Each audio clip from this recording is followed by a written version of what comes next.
Welcome to Kenton Teaches. Enjoy the video. In this video, I will explain how to connect an electric scooter. First, make sure your scooter is fully charged. This ensures a smooth initial setup and prevents interruptions.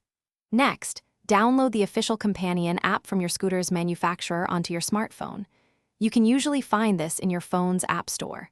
Finally, enable Bluetooth on your smartphone, as this is the primary method for connecting to most electric scooters. These initial steps are crucial for a successful connection. Now, let's pair your scooter. Begin by turning on your electric scooter. Typically, a single press of the power button will do the trick. Then, open the manufacturer's app you just downloaded. The app will usually guide you through the pairing process with clear on-screen instructions.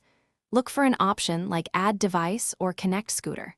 From the list of available Bluetooth devices, select your scooter's name. It might appear as the model number or a unique identifier. Once connected, the app might prompt you for a firmware update. It's important to complete these updates to ensure optimal performance and access new features.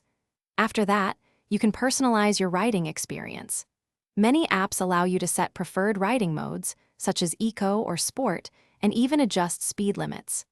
Take a moment to review the safety guidelines and the digital user manual available within the app for a safe and enjoyable ride. If you encounter connection issues, don't worry. A simple restart of both your smartphone and your electric scooter often resolves minor glitches.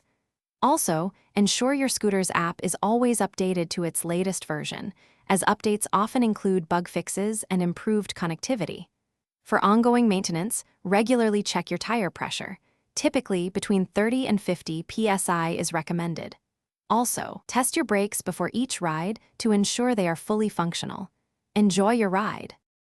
Thanks for watching. Please subscribe if this video was helpful.